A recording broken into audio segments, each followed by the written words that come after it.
Today we are talking to Dennette Bailey with Bailey Preschool. Welcome. Thank you so much for having me. So where is your preschool? Let's start there. Yes, it is at 1300 Polo Road in Winston-Salem, 1 block from Wake Forest University. Okay. Mm-hmm. So what started you to open a preschool? Oh my gosh. It actually starts back from when I was a preschooler myself. That's honestly crazy. Like some people do not remember preschool, but I do. Wow. And it was awful. Oh. Yeah, like, I'm sorry. It was not good. It was not a good experience. And so I remember one particular day saying to myself, because children back then did not say it out loud. So I said it to myself in my mind, when I get older, I'm going to have my own school. Like, I'm going to treat children right. Like, I literally said this as a preschooler. Wow. But I forgot. I always wanted to teach, and I went to college to be a teacher. I thought I would become a principal And by mistake, I was living on a military base, going to college, and I put up a sign saying that, I would babysit because I'm trying to earn some money while I'm in college. And the authorities, I would like to say, on the military base were like, no, that's not how things are done here. You have to be licensed, and we will help you get licensed, even if you only want to take care of 2 children. You have to be licensed. And that's how it started. Like, that's crazy. The military base brought me back to that 4-year-old child that said, I'm going to do this one day. So when did you open Bailey Preschool? So Bailey Preschool is 2018, 2019, right before COVID, actually. Yes. And before that, I was a family child care provider. I worked in a public school, but public school taught me that I needed to come back. That's how I'll label that. Yeah. And so Bailey Preschool 2019 started. So what's been your favorite part? Oh my gosh, there are so many favorite parts. There's so many favorite parts I love that I remember being a preschooler, and so that helps me, I feel like, communicate with them better. And I love listening to them talk. It's entertaining. I have 2 preschoolers, and listening to them talk to each other is like hilarious. Amazing. I love their conversation. I love the way they communicate. I love the way they express themselves. It's so different. It's so honestly, like I feel like it's a little bit of heven for me. I feel like it's beautiful, honestly, isn't it? I feel like that age, they haven't been poisoned yet. The society. True. And so I feel like I am privy to just after heaven, So I like watching them play. I like listening to them talk. I like when the questions that they have. So what's some funny questions the kids asked you before? Like off the wall. Really, honestly, I wouldn't say so much funny questions as so much funny statements, like things that they are just, things that that they tell you, or like a big one, a question kind of statement is they will ask me how old I am. They are always asking me how old I am, probably because I am like childish when I'm with them, like, because I'm playing with them. I'm really big in learning through play. And so I play with them. And sometimes they will say, Miss Bailey, how old are you? And I will always say something like 21, 23. And you get the... Well, that's true, though, right? Well, listen, the funniest thing is the child that will look at me like, no. Like, no, we love you, but no. And they'll say, well, my mom, they're so smart. They'll say, well, my mom's 31, so... Kids will call you out. And they'll just say, so, I don't believe you. But they won't say it because they're so kind. They're being so kind to me. And so they will never, but I know what they're thinking. So that's probably the funniest thing. Like, that happens quite often. My daughter had a babysitter who was very much a playmate, right? But she was in her early 20s, I guess. And so whenever she would come over, it was playtime. She saw her as, she would say, can she come over for a play date, Yeah. And so at one point, I don't know, this is probably the 5th or 6th time that she had come over to sit and or play with my daughter. And she said, so do you want to go over to the toy store? And she said, yeah, I'd love to go to the toy store. She said, okay, come on, we'll go get my car. And my daughter stopped. You have a car? And she was just floored that her little playmate, who, by the way, was probably taller than I am, had a car and could drive. She would shoo us away. Okay, you guys go so I can go play with my playmate. But to your point, right? Their thinking she process just thought she was is just amazing. kid. Like, It is. and so sometimes when they're speaking, you can kind of like gauge. You can tell, just like that instance, you can tell, okay, she really thought. And I love that. Yeah. So what's been some of the challenging parts? The challenging parts to me really have nothing to do with the children. It's always like, regulatory. yes, it's always the system that I think is the challenging part. And I think being in the class, like people have all different types of careers where they, I'm sure, have the same nurses, especially people in the medical field have the same thing when it comes to regulatory things. But I think for me, having that breath of, okay, when that's over, I still have these kiddos and they bring me back. I think it would be really hard if I didn't have that, because the system is, it appears sometimes is not set up for success. Yeah. So that is very frustrating. I would It's say very that frustrating. it entirely is not set up for success. Yeah. Yeah. I mean, I don't want to say preschool necessarily because it's such a young state, but I was literally having this conversation yesterday with somebody that we had met for the second time. And the first time was like an 8-minute whatever. And we ended up talking for over 3 hours about, pretty much anything and everything. And he and I really dove deep on education. And it was one of those things where what got us to that was this long conversation about, life and policies, politics and, society and blah, all these things. And then it circled back to the real fix, at least in my estimation, goes back to when they're little kids through education and discovering who you really are and what you're gifted to do, and then putting that into practice to go be purposeful and happy and useful and make the world a better place, whether that's your neighbor or, thousands of people, and have an impact. And then you wake up every day with some sense of satisfaction, some sense of knowing that what you're doing and using whatever you're skilled to do to go do something. And education teaches you almost none of that.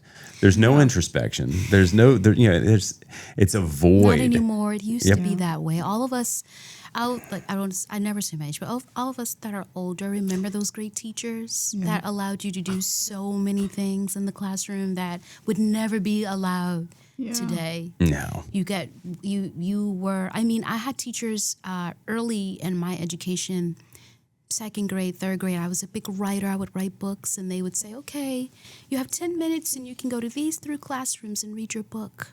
That would never be allowed today. Yeah. I mean, just the creativity that the teacher had in the classroom, and then the ability for the child to gain a love of learning. And when you talk to kindergartners and they say they don't like school, That's sad.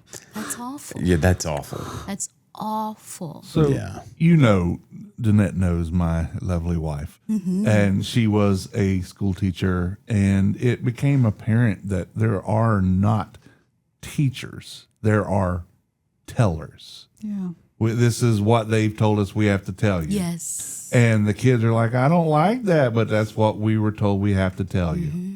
They don't get any autonomy to create curriculum. It is handed to them. Yes. And no matter how much you fight it, no, this will not work.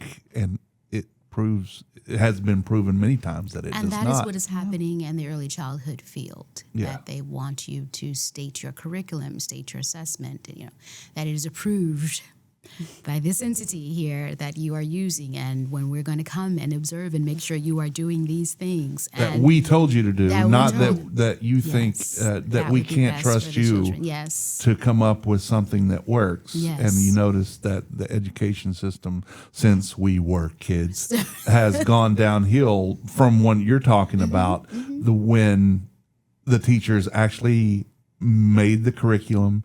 They taught. They were trusted Yes. to know what they were talking about. Yes. But now with they want to hire new teachers who are impressionable or easily told, because they don't want to pay the people who really know what's going on. When you hire someone to do a job, pretty much any job in any place in the private sector, and maybe in a lot of institutional sectors as well, but certainly in the private sector, you're hiring them for their ingenuity, their creativity, and their who they are as a person, so that they can inject that into what they're doing to make it their own. That's what you're doing, and that's why you hired them over somebody else. Because if you're just hiring somebody to follow a guideline, then you can hire anybody. Well, that's So the goal. of all places, the educational system, to not give someone the autonomy to be some great instructor who injects themselves into it. The more talk about de-incentivizing people who otherwise want to be a teacher. Yeah. It's already hard enough to be a teacher. That's you don't the goal, get paid though. enough. They don't want you to be creative and make a difference, and they want you to follow that guide. And Why do you think that is? Well, because they are looking to pay less. They are looking to pay less.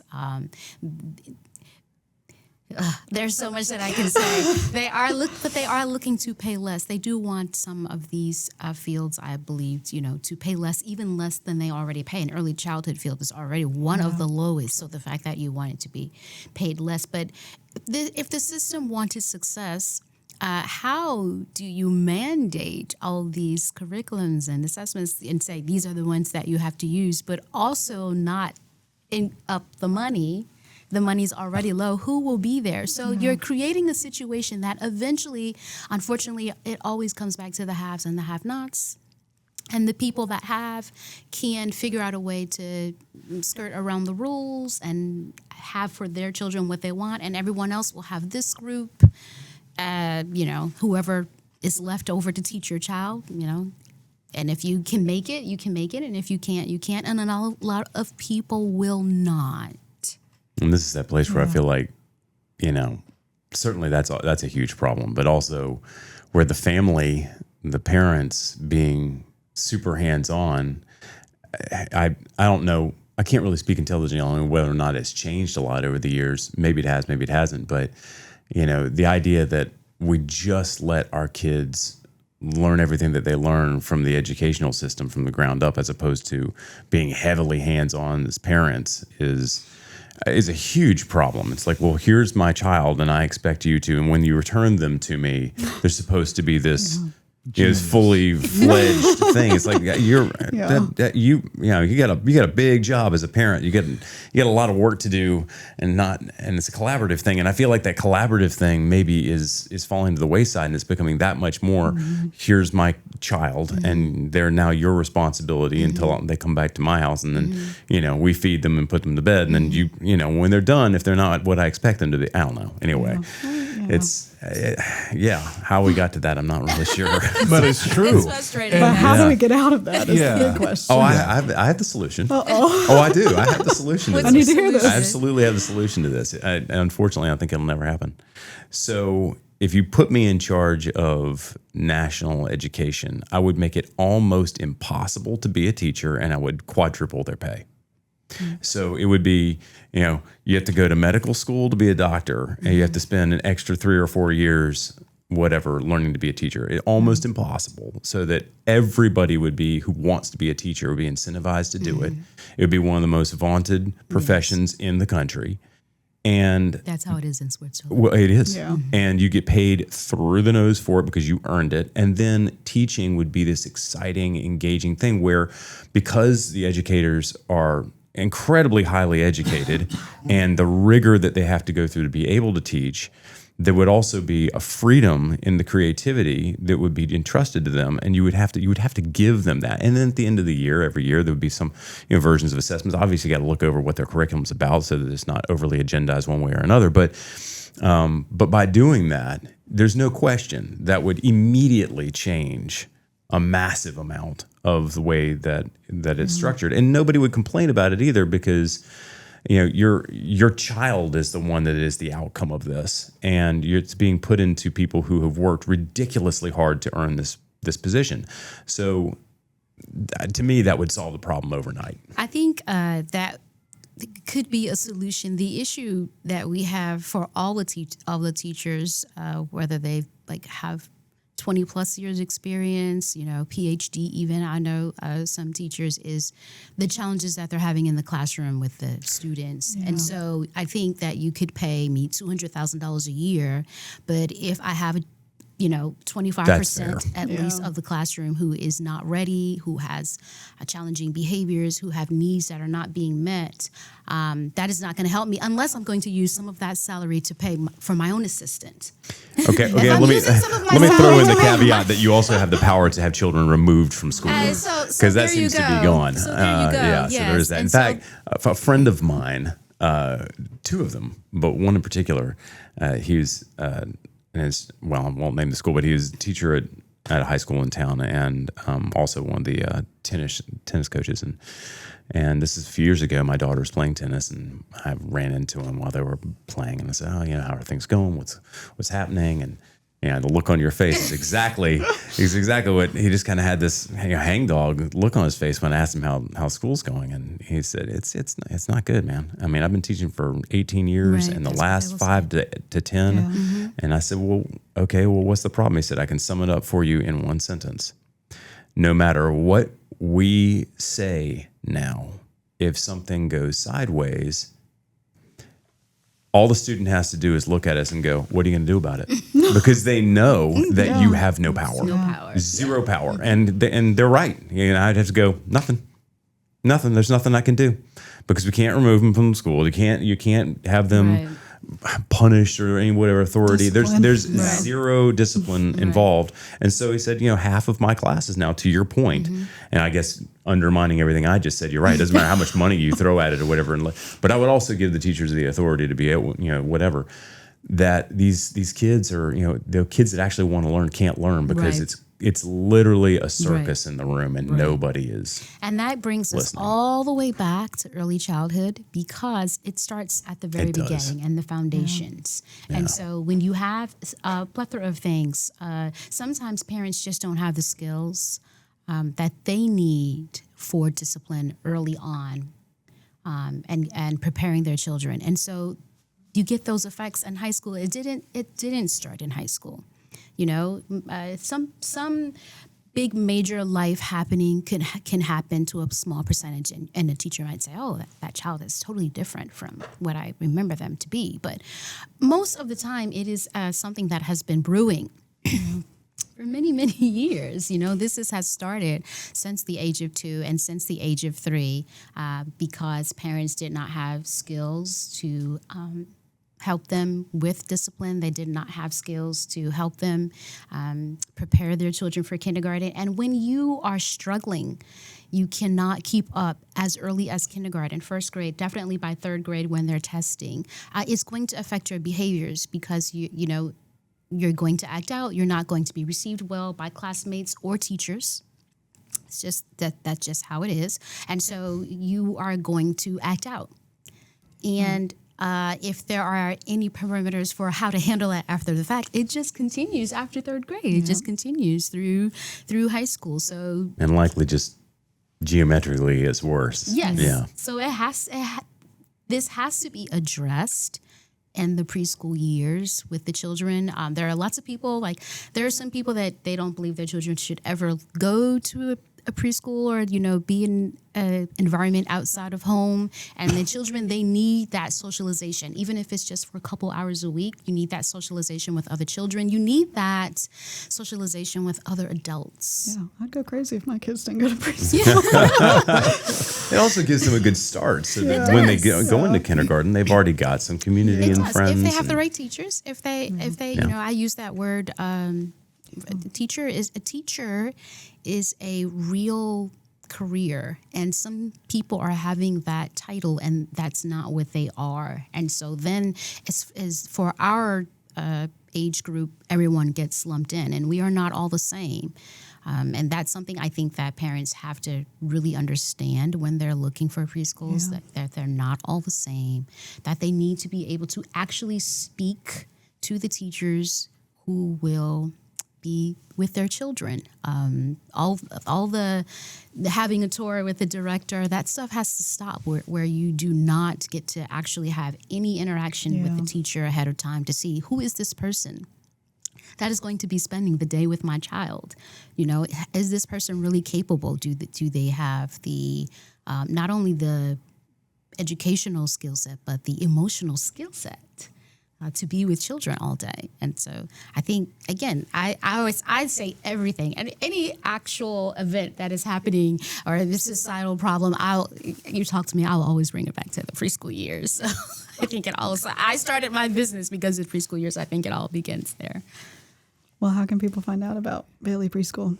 So you can go to our website at baileypreschool.com. I have a YouTube channel as well, Dennette Bailey. I'm on Facebook, Dennette Bailey, Bailey Preschool, Instagram, all of that good stuff. Our number is 336-407-4813. You can call if you don't particularly care for all the platforms. Well, thank you. So, wait, what do you like most about Winston? Oh my gosh. Yes, Winston-Salem. There are two things. The first thing that I really love about Winston-Salem is the easy parking. We get that a lot. Yes. I mean, we are in a semi-busy, it's not a very small town, over 250,000 people here. But you can go to Sam's, you can go to the mall, and I'm big on manifesting my park. So Second Park, I'm very big on manifesting my park. And Second Park, 5 steps, 10 steps max into the store. I love it. A rainy day like today, or a really hot day, you get right into the store. So that I really love about Winston-Salem, and that is a big deal if I've lived in many different states. The other thing that I really love about Winston-Salem are all of the different organizations that are geared to help people. Here in Winston-Salem, we have a lot of that. One of my favorites is Ronald McDonald House. Yeah. I volunteer for them, and I will always talk about the Ronald McDonald House, the Winston-Salem Rescue Mission. We just had Tanya on. Oh, wonderful. Yes, I did see that episode. The chambers, the Winston-Salem Chamber, the Black Chamber, Hustle. I mean, there's so many organizations out there that are here to lift up people, lift up families, lift up business, ways to help a family figure out everything. Try a mom's on name. I write for them. I'm like, help you figure out where to go, when to go with your child. A family is a big deal here. So, yeah, I love it. That's a great answer. Yes. Yeah. Thank you. Thank you so much for joining us. Thanks for being here. Thank you for having me. You can find us on Facebook and Instagram.